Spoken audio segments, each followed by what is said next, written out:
I'll be alright. A bit much to ask, but like, what can you do? This is the ward where Mr. Vigil was brought, apparently. You're still with us? To be frank, I'm a little worried about seeing him again. Oh, the lawyer. Hello again. Are you feeling better now, Mr. Vigil? Yes, thank you. Somewhat better. I'm so sorry to have caused you to... It was because of me. If I hadn't exposed your secret and forced you to remember things you'd obviously tried to forget. The prosecutor was here until a few moments ago too. We just missed him. Cosmo beat us to it. He said much the same as you. He was very apologetic. But the truth is, I brought this all upon myself. Please don't think like that. Keeping it from Evie, my wife, all these years, I carried such a sense of guilt. But that's not the worst of it. Over time, I obviously came to deceive myself as well. You mean about your dismissal? Looking back now, I'm beginning to think that perhaps Inspector Gregson didn't stumble across me by accident at all. I mean, he compensated me so generously for acting as a stand-in. He was clearly concerned for my well-being and doing what he could to help. So perhaps Gregson knew exactly what had become of Mr. Vigil all along then. I'm sure this is just deserves for 10 years of lies and deception, but... It wasn't me to help the professor escape 10 years ago! It wasn't me!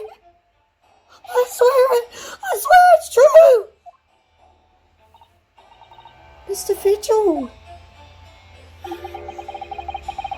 I'm sure you'd rather not dredge up even more of your past at this time, but... if possible, could you tell us exactly what really happened?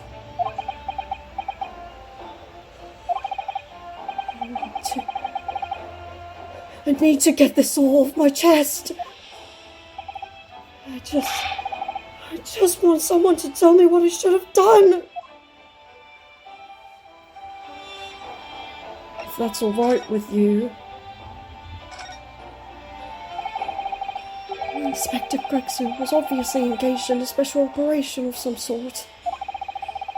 He was investigating something that even Scotland Yard couldn't know about. Details of the Reaper's marks, yes.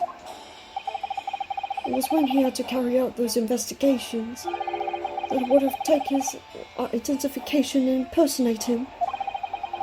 You'd pretend to be the inspector and carry out investigations on his behalf.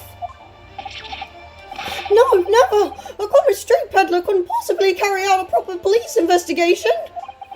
All I would do is go to the specified location and make a little hoo-ha. Just something to leave an impression, so everyone there would think a detective called Gregson was here.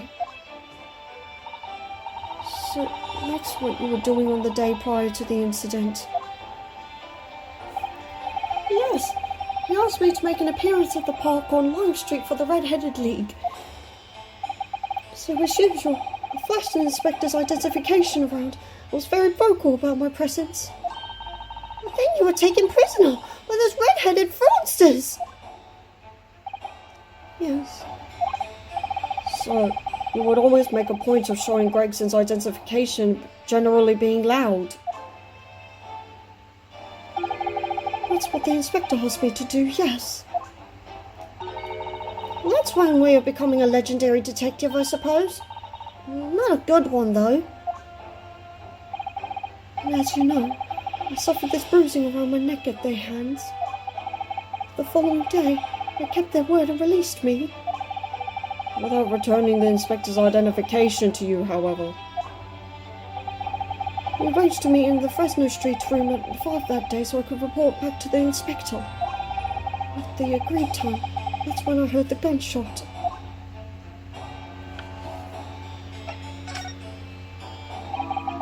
It was at midnight on 17th of June 10 years ago. That was the time scheduled for the execution. But the professor's execution never actually took place, did it? Or rather, the execution itself must have been used to effect the plan of escape. I hardly dare to imagine what a chilling plan it was. Berkeley was renowned for being the highest security prison in the country. Everything that went in or out of the place was searched multiple times. But there was one notable exception. Or rather, one notable loophole. Something that was never questioned. I have a feeling I know what that loophole was now. The coffins into which the bodies of the executed convicts were placed, correct? Yes. Once the coroner had confirmed the death of a condemned convict, the body was taken in its coffin for immediate burial in Lowgate Cemetery just behind the prison. The chief warder first had to sign the necessary papers. And after that, no member of staff was permitted to touch the coffin containing the body again. When executions took place, only the executioner and the coroner were permitted inside the chamber. I would wait in the adjacent room for word that the condemned convict was dead. On that occasion, once I had the confirmation, I went into the mortuary to find a lone coffin, as usual. The procedure was that I would sign the paperwork having checked the coffin, then nail it shut. But for some reason that day, the coffin was already nailed shut. Ooh! I didn't think any of it at the time. I assumed that my deputy must have checked the coffin and nailed it shut before I arrived. So, you mean the coffin contained... Yes, I can only imagine that Asogi, having escaped his execution somehow, was alive inside the coffin. The coffin was then taken through the main gates and deposited in Lowgate Cemetery. Presumably there wouldn't have been enough air inside to breathe for long. So in the early hours following the burial, someone dug up the coffin again to see Genshin free. But in the end, he was fatally shot in the graveyard anyway. What on earth really happened in Lowgate Cemetery that night, I wonder? I'm afraid I really don't know. All I can say with certainty are two things. Sogi couldn't possibly have escaped that way without help from somebody working in the prison. That somebody was not me. And yet you got the flak for it.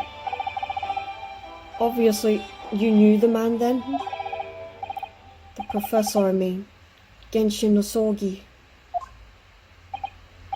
Yes, I remember him well, in fact. Would you mind telling us what you know? Well, having been condemned to death as he was, any contact I had with the man was short, obviously. After that trial, which was carried out behind closed doors, attended only by elite members of the judiciary, they called for his execution to be carried out at the earliest possible opportunity. The outcome of the trial was set from the beginning, wasn't it? It was at the time of delicate diplomacy, when Britain and Japan were in the process of signing an important treaty. That meant that this potentially destabilizing case had to be dealt with swiftly and discreetly. The man had less than a week in total. As I was the chief warder, I oversaw saw his short stay in the cells until his final hour. I remember being struck deeply by his noble character and incredible resilience. What do you mean exactly? He was a killer of many men, but he was always quiet and polite. He was a gentleman and a man of intellect. In fact, I couldn't bring myself to believe what he'd done, so I asked him one day, "Those 5 members of the aristocracy whose lives were taken, were you really responsible?" "I'm guilty of the unforgivable crime of ending another human's life, yes."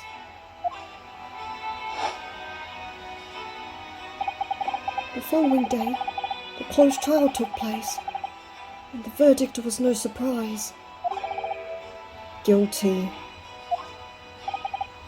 That night, when he was brought back to his cell, I saw something unusual. Something unusual. What? The last will and testament. Genshin Asogi.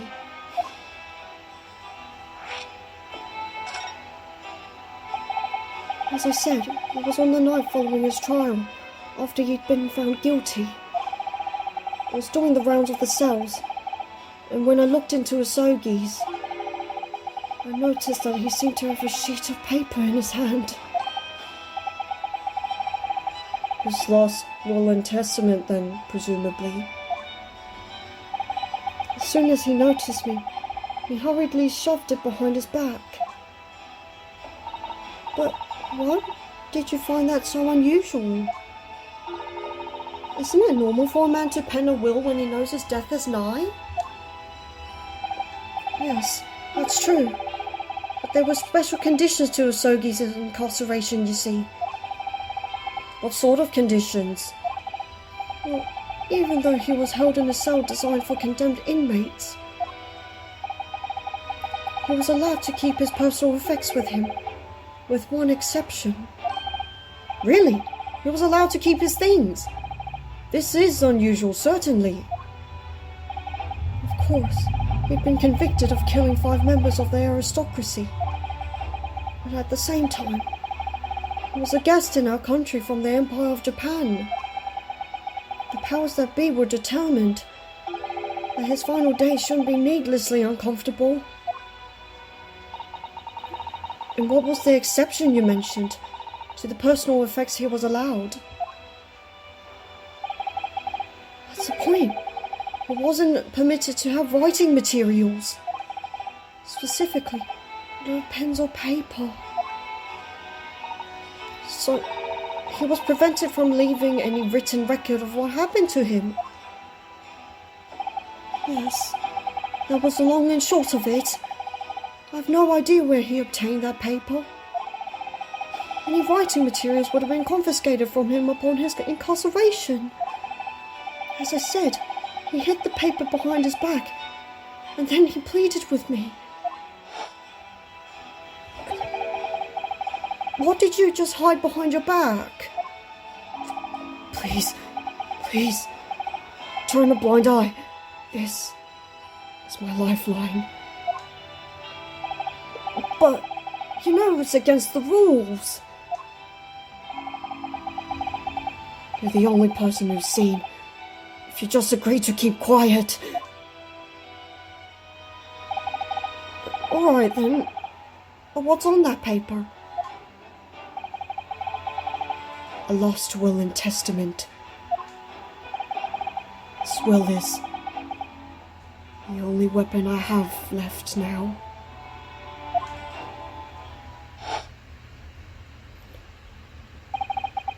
How can a will be a weapon? So I decided to pretend I'd seen nothing, and I let him keep his will. But then later, it just seemed to vanish without a trace. What? What do you mean it vanished? it would seem that this isn't the end of the story of this mysterious will. The will's disappearance. I was the only person who saw Osogi's will, but somehow it disappeared. It was after Osogi's execution. It was actually an elaborate jailbreak. The warders gathered up Osogi's possessions that were in his cell. They were all to be sent back to his family home in Japan, you see. His poor cousin Asama. And you're saying that it wasn't anywhere to be found among his personal effects? The will, I mean. That's right. But I didn't search through them myself. But Governor Caden was livid. He was screaming. It cannot have disappeared completely. Doesn't quite make sense though, does it? In what way? Well, we'd understood that only Mr. Vigil was aware of the will's existence. In which case, how did the prisoner governor know to look for it? You're right. I really don't know how he knew. It certainly seemed as though he knew of the will's existence from the outset. Only he didn't refer to it as a will. What he said was... The Asogi Papers. The Asogi Papers. I really can't tell you anything of the subsequent events. Because of what happened. Your dismissal, and the way you blocked it all from your memory. I've forgotten all this until today. I don't suppose it's relevant to the current case, though. Well, anyway, thank you very much for sharing it with us, Mr. Vigil. I'm very grateful.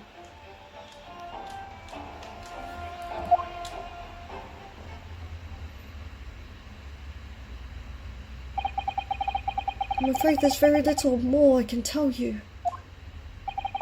My wife Evie will be here shortly, so I do hope I don't appear rude, but...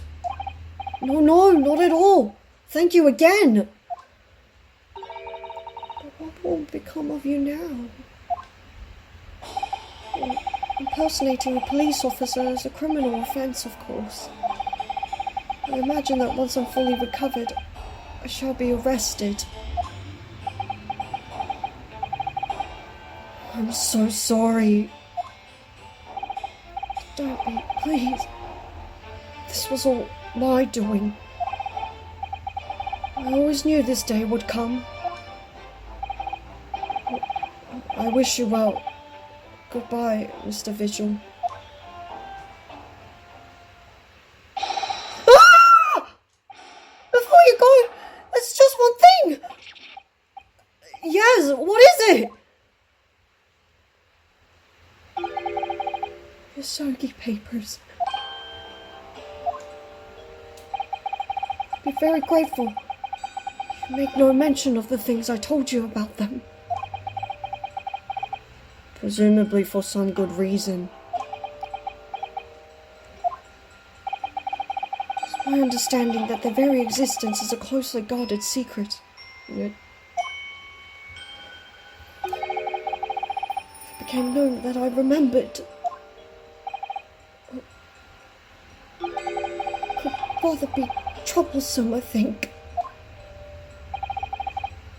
I understand.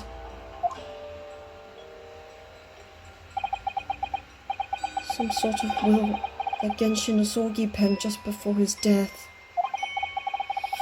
which the man himself claimed was his last weapon.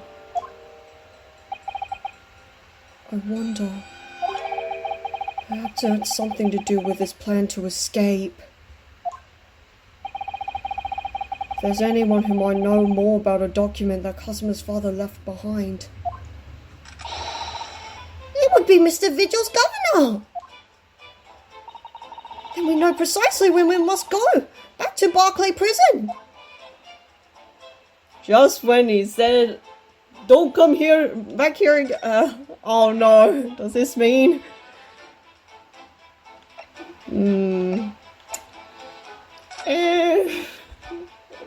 Alright.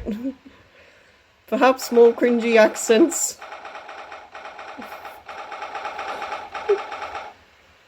I don't claim myself to be a voice actor, but oh my gosh, this one really takes the cake.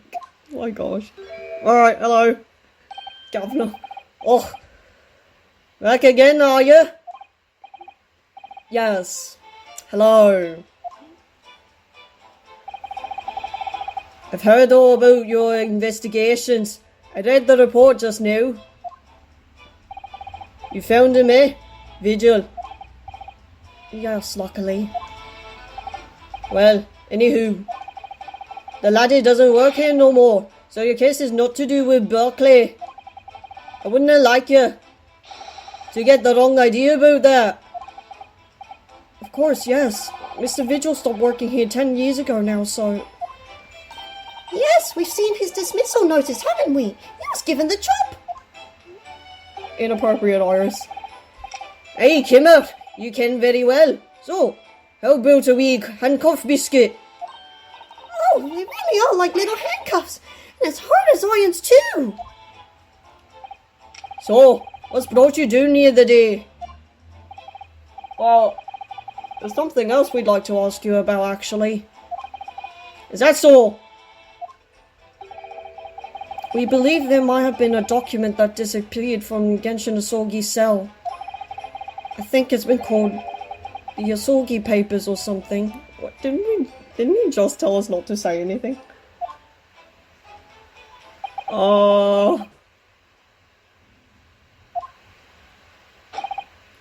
Did I not say? Gregson's death is not to do with things that might have happened at Barclay. Leave the past in the past, laddie. Let's not thought about irrelevant details. His expressions changed completely, though. We're clearly onto something here.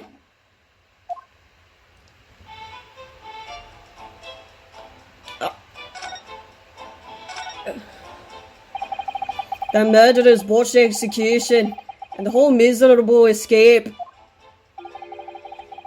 It was Barclay's darkest hour, aye. A shocking embarrassment. Because the convict had a collaborator on the prison stuff, you mean?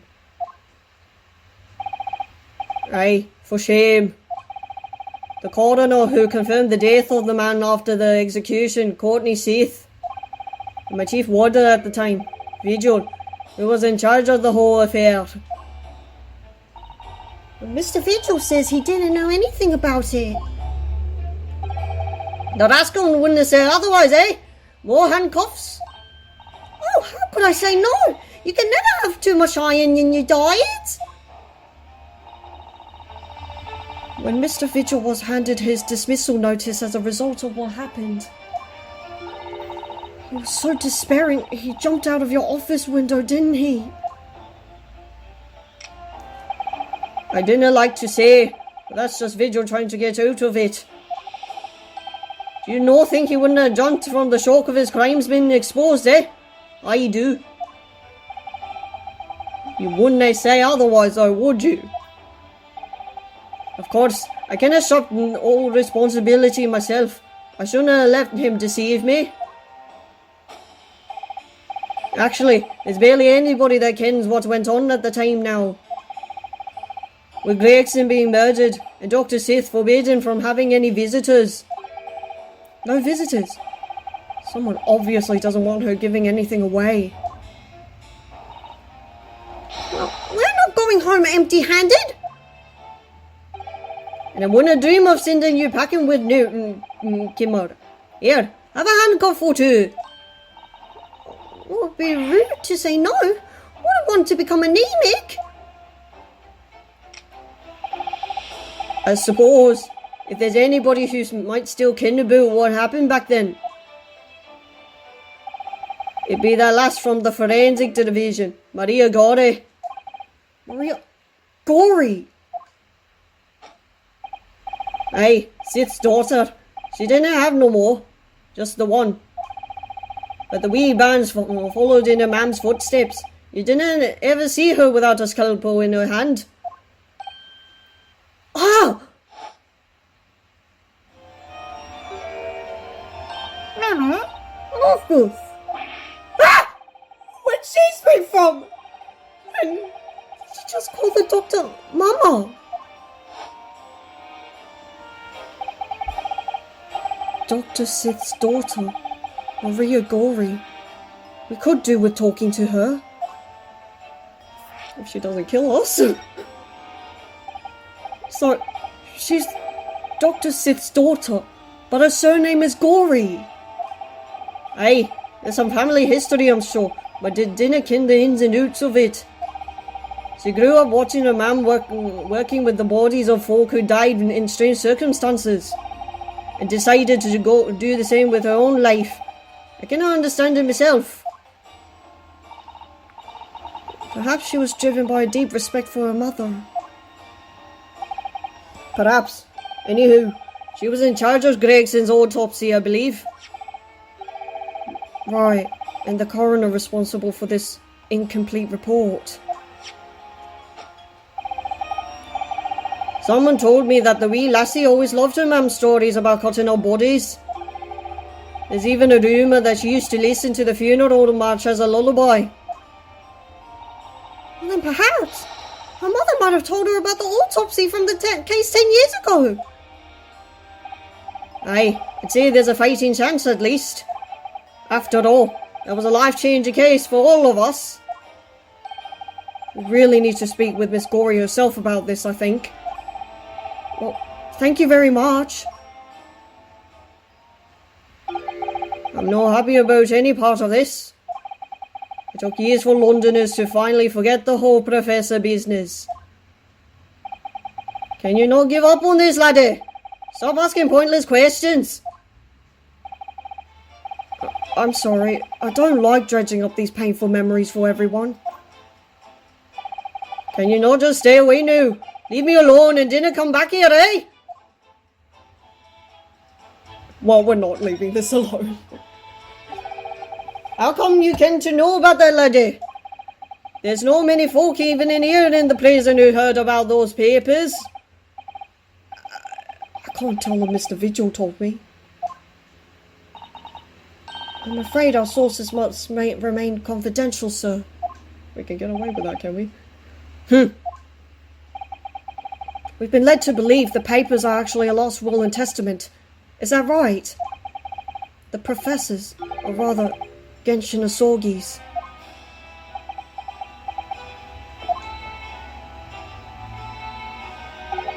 Aye, that's right.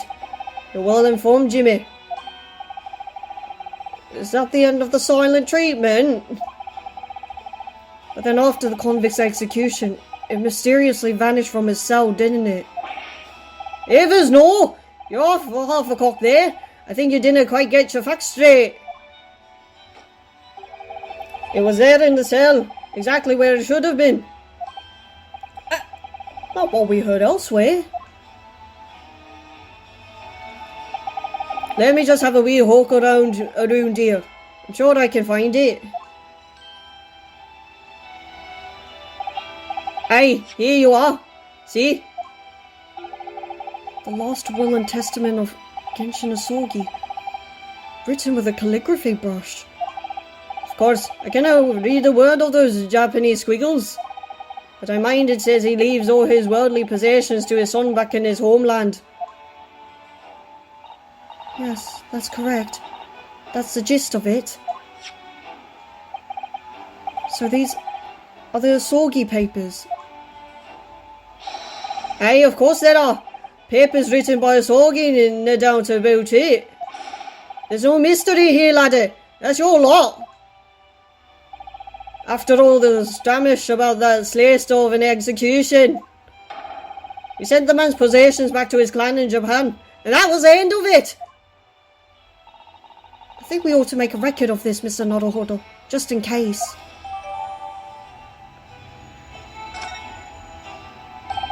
One thing before you go on your way, Mr. Naruhodo. Yes? Those papers are not to do with Gregson's death. I'd prefer it if you didn't make no mention of them outside this office, or rather, I wouldn't have just preferred it. Consider it an order from the highest levels of our government. I understand.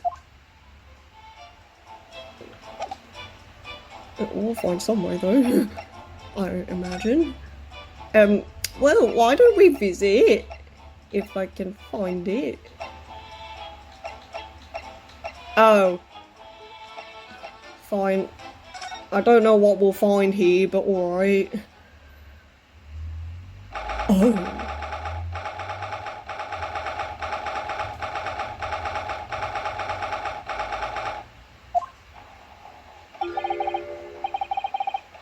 No arguments, Prosecutor Sogi.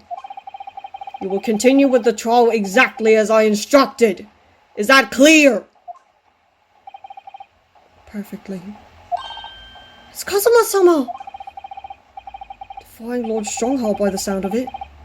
He never did know when to back down.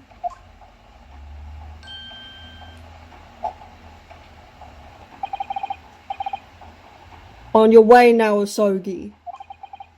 My lord.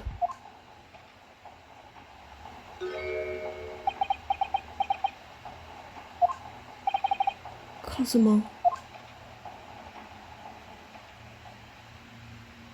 Oh, he left without saying a word. Yes? What are you doing here? I was just hoping to ask you a few questions if you wouldn't mind. I wanted Von Zieg's trial concluded today. But Prosecutor Sogi's unwelcome inquiries are going to make it longer than necessary. Unwelcome inquiries? As a result, I'm losing even more precious time. Currently, 2 hours, 55 minutes and 41 seconds. 42, 43. Then we must resolve everything before 3 hours have passed, Mr. Naruhodo. In a miraculous not even 5 minutes.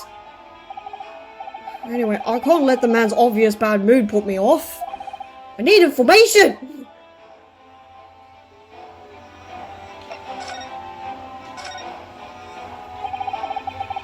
Does Prosecutor Sogi believe that Lord Von Zieks is the Reaper? I wouldn't know. It was 10 years ago, in that fateful close trial, that Lord Von Zieks made a name for himself among the judiciary. But the next trial he fought, he lost. It meant the ringleader of a criminal organization was acquitted, thanks to all the jurors being under duress. That's awful! The man's freedom was short-lived. He lasted just 3 days. Yes, let me see. He died in a rock slide at his place of work, I believe. Correct. That was the inauguration of the Reaper of the Bailey. And people believe Lord Von Zieks was responsible. He was brought to trial himself, but it was shown to have been an accident. So he must have had a solid alibi then. Nevertheless, mysterious deaths continued. In total, 16 persons perished in unusual circumstances, ostensibly at the hand of the Reaper. That's a long run of coincidences. Well, the Reaper's true identity may well be revealed by this trial. And the impact that revelation will have on the British public cannot be understated. Is that why it's a closed trial? Precisely.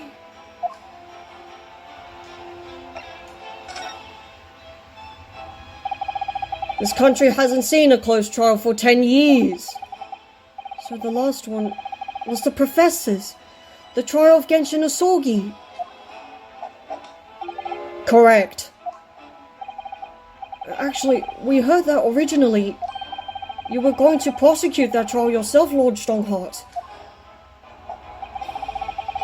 Von Zieks entreated me to relinquish the prosecution to him, that he might avenge his brother's death. And here we are, 10 years later. With the son of the man Von Zieks had condemned, now looking to avenge his father's death the same way. They do say that what goes around comes around. However, it would seem that the new young prosecutor is harboring some ulterior motive as well. Cosmo is. I like my organization to run smoothly, in the exact manner that I prescribe. As with the giant's clock here, I will not tolerate a single cog being out of step with the others. So that's what all these gears are about in here. The young man refuses to mesh with the other parts of my great machine. I will be forced to take steps. What do you mean? Not something with which you need concern yourself. In any case, all your questions will be answered tomorrow.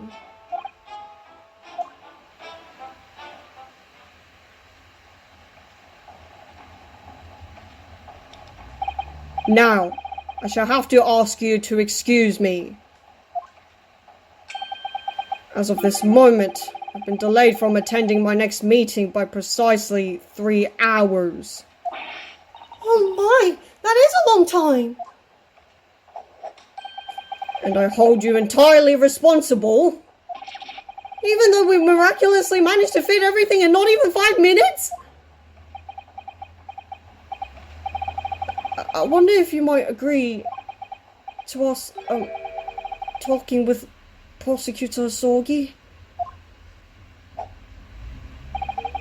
Discussions between the defense and the prosecution outside of the courtroom are generally frowned upon.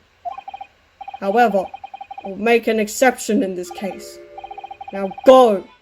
You can find him in his office. Thank you! Let's go to see him at once, Mr. Naruhodo! Cosmo's my best friend in the world, but I'm really not at all sure how to talk to him at the moment.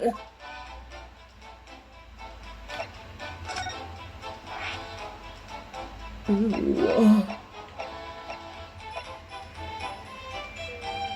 Let's pay him a visit.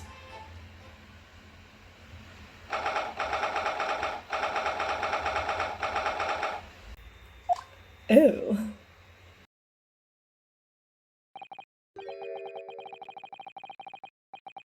This is the office of Prosecutor Asorgi now, is it? Cosmo-san is doing so well for himself. Even though he's always forced to kneel on the floor Japanese style with that dog. Yeah, exactly, Japanese style, like, punishment. I mean, is it a punishment over there? I'm not Japanese, so I don't actually know. It just happens to sit Caesar style whenever he's working.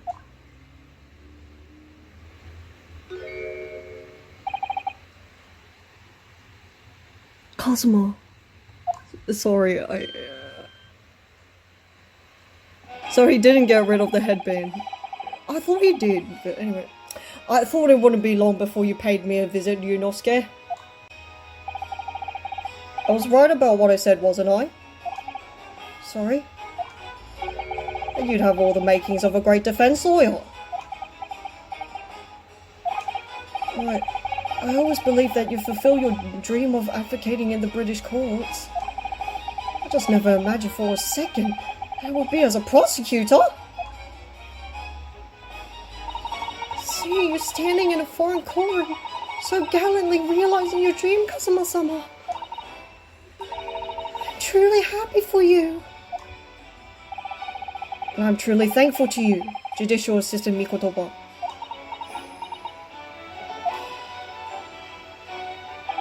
Ryunosuke, I always thought it would be fun for you and I to shake up the British legal system a little together. This isn't quite how I envisaged it, but I suppose it's just another twist of fate. I've learnt a lot of things during my time in London about how Susato's father was himself a visiting student here once, along with Judge Shigoku, and about what happened with your father. That you'll have no difficulty understanding why I had no choice, why I had to find a way to get to Britain as a visiting student myself.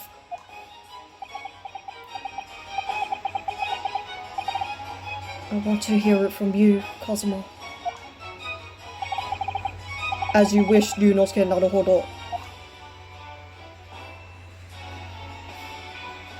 I know this is a serious moment, but do you want your armband back, mate? Cosmo, this is your armband.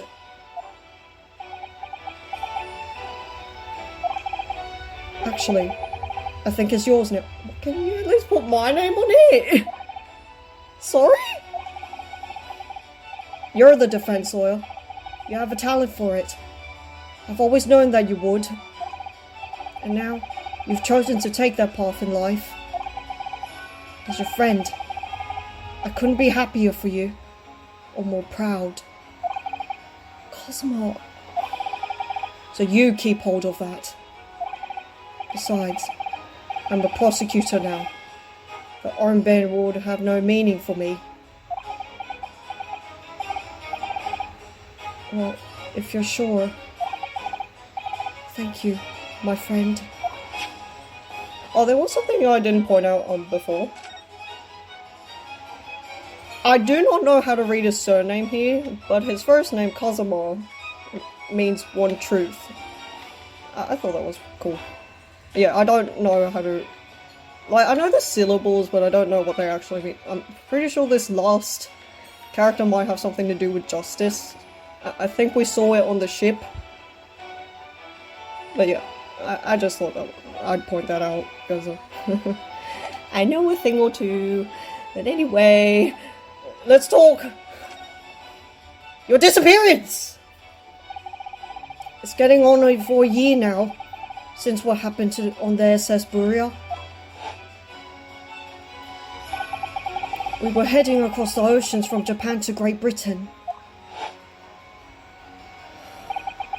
when a bizarre series of coincidences led to those tragic events.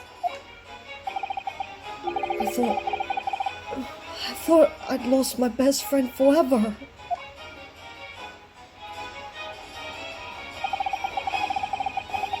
I must have been unconscious for a long time. When I awoke, I was lying on a bed.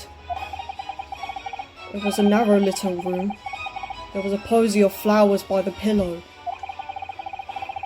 It took me a little while to realize I was in the cabin of a ship. I slipped out of the room and headed up on the deck. Were you already suffering from amnesia at that point? Yes. I didn't know what happened or where I was. It's just this voice in my head. You have something to do. Something no one else can know about. Go to Great Britain. Your task awaits you there.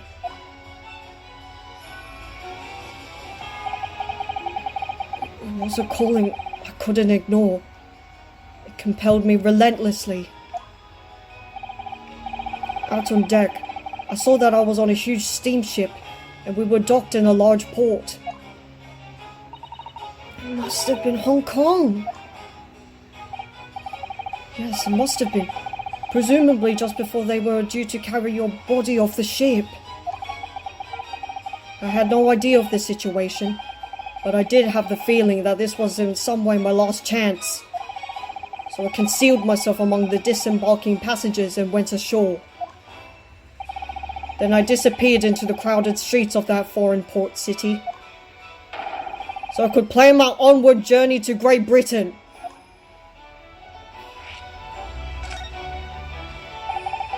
Just under a year ago, with all my past memories lost to me, I was left behind in Hong Kong. Everything was foreign to me. The sights, the sounds, the smells. My head reeled. I was truly at a loss. I realized now that I had escaped as a dead man, with nothing but the clothes on my back. No money, of course. How terrifying for you. Luckily, though, I had 2 feathers in my cap. One being your knowledge of English, I suppose. That's right. And on the back of that, I was able to pick up some work as a deckhand on a cargo ship. Eventually, after calling at countless ports, I finally arrived at Dover. That must have been some 3 months ago now. Your formidable tenacity of purpose showing itself again. I mean, the man had lost his memory and had literally nothing to his name. But he still managed to make his way to London on the opposite side of the world. Of course, I had no idea why I'd moved heaven and earth to get here at that point. So, how did you end up becoming Lord Von Zeke's apprentice then? That can only be called an extraordinary stroke of luck, really. You see, I was stopped at the border because I had no papers. They took me straight to Scotland Yard. And by sheer coincidence, Lord Strongheart was there to attend a meeting. That's when the second feather in my cap came to play. Would that have been your knowledge of the law? Yes, exactly. Lord Strongheart was curious about an Easterner with intimate knowledge with British law. He took me back with him to the Supreme Court and assigned me to the prosecutor's office. And then, 9 days ago, you finally got your memory back after the trial involving Drebber.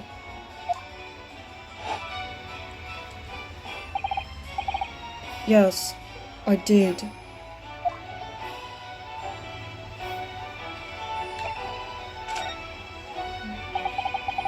Ever since I met you at Yume, you talked about your dream. Mark my words, Ryunosuke. I'll be chosen as a visiting student and make my way to Great Britain someday.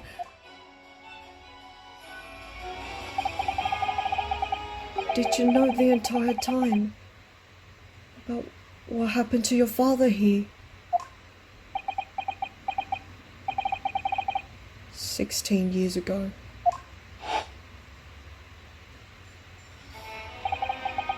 When my father left on that exciting trip to Great Britain, I was just a boy. We took a photograph together the day before his departure. It's my last memory of him. But what I remember most about my father is his unswerving sense of justice.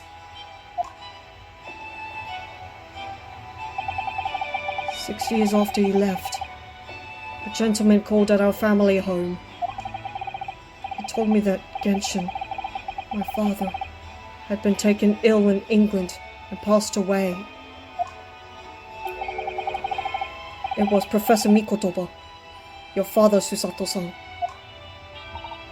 Oh my. Ever since then, the professor was very good to me. He even helped to fund my university education at Yume. I'll be forever in his debt. But nevertheless, I just couldn't bring myself to believe what he'd told me. And one day, a letter arrived at our house from Britain. There was no indication of the sender, so I opened it, assuming it was from an old acquaintance of my father. When I read it, what I read in that letter changed my entire life. What did it say? It said that my father had been a mass murderer, and the writer cursed the Asorgi name. No! As a result of that letter, I found out what had been hidden from me all those years. How'd they get your address? Presumably, the letter was sent from a relative of one of the victims. Whoever it was had been a member of the judiciary. It could have been present at the closed trial. The letter revealed that my father had been sentenced to death, executed for being a killer. I'm so sorry that you had to find out that way. I imagine the British government did its very best to silence whoever sent that letter. But someone who knew the truth and couldn't bear the resentment was always going to be a problem. But still, it could have been written by anyone. Why would you believe such a thing? There was a newspaper cutting included with the letter. It was the first I'd ever heard of the professor, his terrible killing spree. What did my father have to say about the letter? I couldn't bring myself to show it to him. Why not? Because he deliberately concealed the truth from me by telling my father was taken by a fatal illness. That couldn't have been easy for him, and he'd done it out of consideration for my feelings. So instead, I showed the letter to Judge Jigoku, to the other visiting student. He faltered for the briefest of moments, but then he just laughed the letter off. But in that moment, I saw it on his face. He was undeniably shocked, shaken momentarily, before recovering his poise. A year later, my bereaved mother succumbed to the strain of grief, and she too passed away. That's when I made up my mind that one day, without fail, I would cross the seas to Britain and seek the truth for myself. The truth about my father, Genshin Asorgi. And I won't let anyone stand in my way! Kazuma-sama.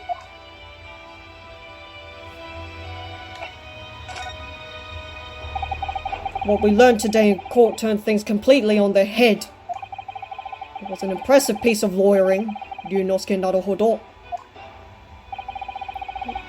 Von Zix isn't the Reaper, you know. I almost don't want to believe it myself, but it turns out Inspector Gregson himself, the victim, he was...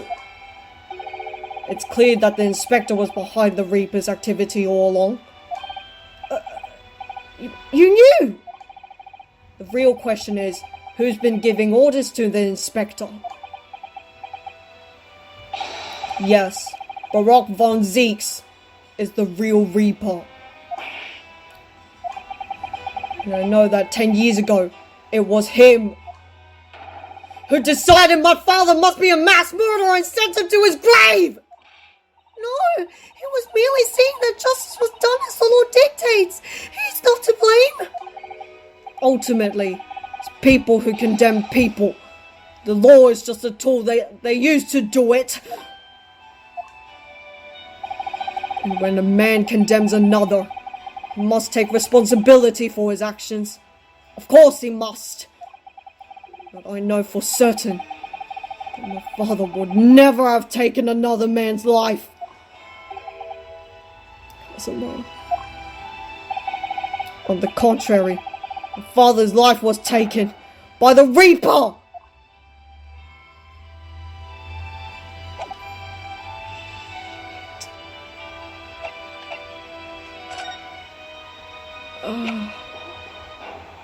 Shit, should we show him? Wait, does he react? Kazuma. What do you make of... Okay, never mind. There's only one place where defense lawyers and prosecutors should discuss evidence. The courtroom. So it seems you're still confused by the situation. That's what I make of it. I get the feeling my friend's always going to have the edge over me, isn't he? Fine. Anything else? Probably not, eh? Fine. Wait, we're not done. Yeah, we're not done. I know this is a serious moment, but I am curious if you say anything unique now that you're presiding, not Von Zeeks. Seriously, one. You're not gonna question that, mate. Ah! You disturbed the bats, did you? Fitting companions of Lord Von Zeeks, wouldn't you say? Actually, I've seen things flying in Lord Strongheart's office too. Doves, I think. Perhaps you have to like birds to attain rank in the judiciary here. Although bats aren't birds, of course. How about a sparrow for you? What's that supposed to mean? Nothing! Sorry, just thinking out loud.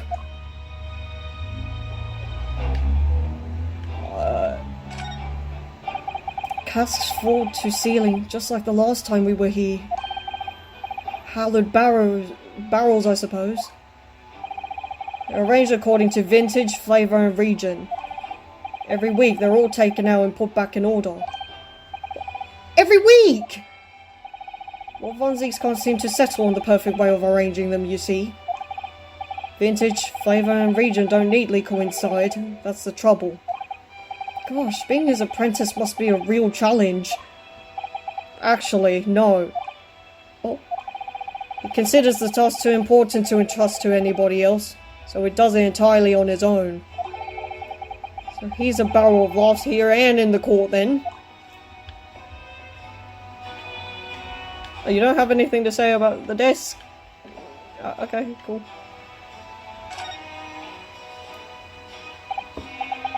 What the? That's a scale model of the crime scene! I realise that. Does the prosecution office make a model of the scene for every single case? Apparently so. Sometimes it helps to visualise things better and notice things you haven't spotted before. Actually, the miniature notice board is my work. Be honest, you enjoyed making that.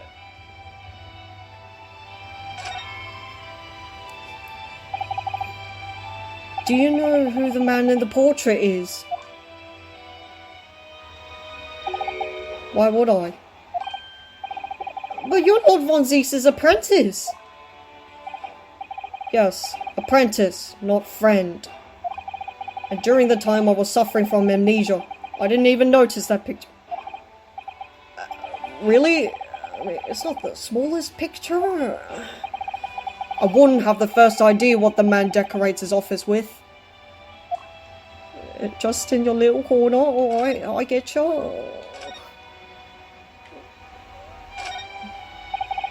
Lord Von Zeeks' fine collection of hallowed chalices and bottles, all neatly lined up. Yes, he's extremely particular about all that. He has a strict regime for everything, from the storage of the casks to the bottling of their contents. Gosh, you must have a really tough time of it being his apprentice. Actually, no. He's so particular about it all, he refuses to let anybody else touch any of it. So it's been quite easy for me, in fact. Talk about weird. Oh, come on now. There's Lord Von Zeeks' incredibly stylish desk. It's not my style, though. No, I noticed you've been working at the little table on the floor, kneeling down Caesar style.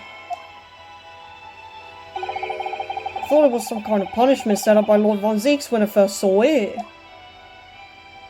I find it the most comfortable way to work. I can't do it. After a couple of minutes of sitting with my legs folded under me, they start to go tingly. Don't exaggerate, Yunosuke.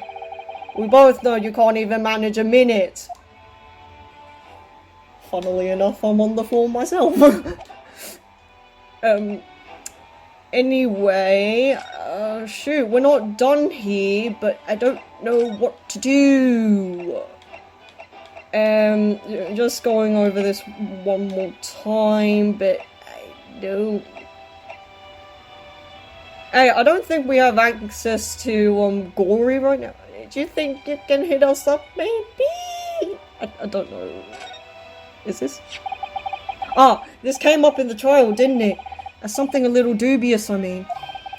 The fact that no time of death was recorded on Inspector Gregson's autopsy report. Yes, there were some unexpected turns in the courtroom earlier. The suggestion you came up with certainly took everyone by surprise. The idea that the victim died the previous day at some other location is quite something. Considering when the pocket watch had stopped and the scorch marks on the candle, it's certainly a distinct possibility. The evidence and the scene both point to it. To be honest, it bothered me too. So I paid a visit to the autopsy room earlier. The coroner responsible wasn't there, but I got a name. It's Dr. Gory. If it wouldn't trouble you, Kazuma-sama, we'd very much like to speak with the coroner too. Of course.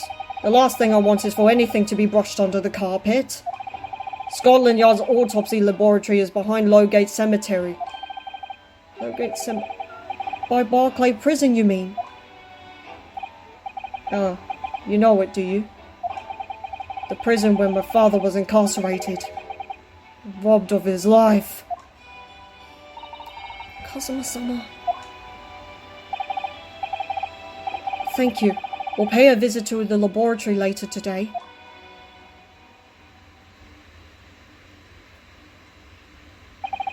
Ryunosuke, I want to thank you. What for? Again? For this.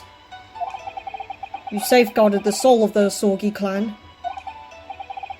It's a famous sword that's been in your family for generations. My only slight regret is that I never got the chance to draw it before I returned it to you. What? Anyway, Karumo is said to have been forged by a master swordsmith during the Sengoku Warring States period. I come from a long lineage of warriors, many of whom were expert swordsmen. Well then, you're the chip off the old block, I'd say. This blade, Karumo, is the symbol of the Asogi clan's honor and might.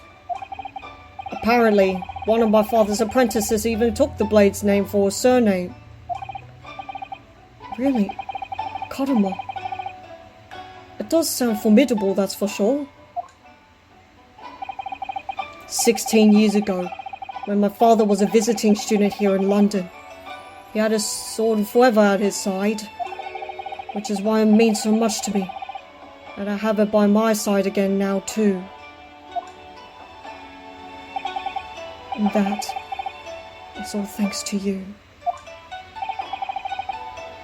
It was an honor.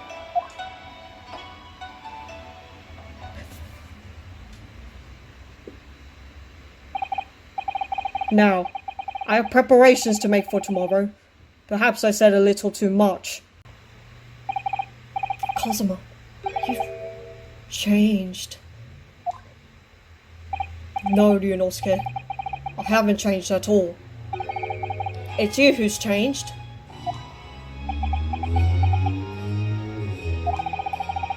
I can completely understand your resentment of Lord Von Zeeks given what happened. But the fact is, those events in this case are, well, unrelated. Is that what you want to say? How can you be so sure? What do you mean? Never mind. That man is the Reaper, and it's for that reason that the inspector was killed. I'm going to prove as much in court tomorrow, by whatever means necessary. can't let you do that, Cosmo. I know you'll do what you have to do as a lawyer. But I'm sure I don't need to tell you that I won't be taking any prisoners in the courtroom. I would expect nothing less.